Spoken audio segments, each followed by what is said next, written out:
আমরা সাধারণ শিক্ষার্থীরা আমরা কর্মসূচি দিয়েছিলাম সকাল 11টায় ডিসি অফিসের সামনে, এবং আমরা যখন একে একে সকল ছাত্ররা সেখানে জমায়েত হচ্ছিলাম তখন ছাত্রলীগরা দফায় দফায় লাঠি, হকি স্টিক, রড নিয়ে আমাদের উপর হামলা করেছে।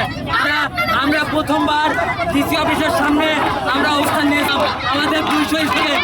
আমরা বিনা হাতে আসছিলাম, সেই তখন ছাত্রলীগ ওনা কিন্তু দফায় দফায় আমাদের উপর হামলা করেছে। সর্বশেষ সিবি হাসপাতালের সামনে যে হামলাটা করেছে, সেই হামলার সামনে সেই সিবিগুলো ওরা লাঠি, রড যা আছে ওদের কাছে, ইট পাটকেল সব মেরেছে আমাদের উপরে।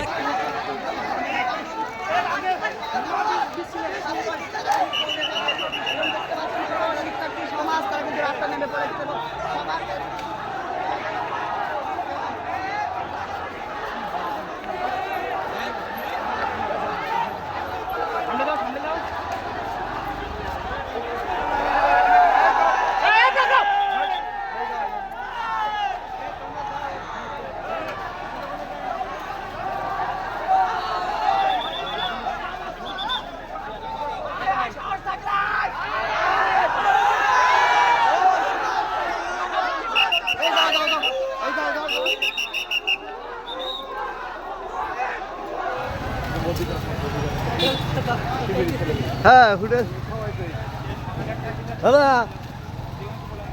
কোথার থেকে ইট পড়বে, আপনি নিরাপদে যান।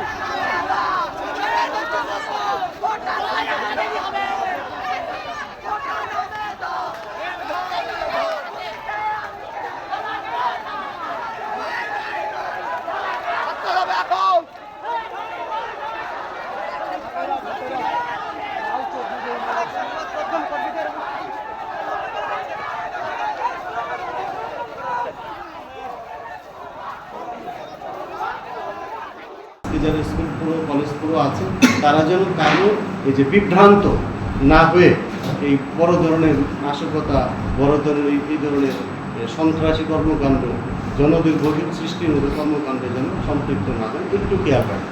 কারণ অতীতে অনেক সময় দেখা গেছে বাবা মা জানেন না, বড় ভাই জানেন না, গার্ডিয়ান জানেন না, সন্তান এদিকে চলে গেছে এই জন্য সবার প্রতি খেয়ালও রাখতে হবে। কারণ দিন শেষে যার ক্ষতি হয় এই ক্ষতি কিন্তু আর পূরণ হবার না।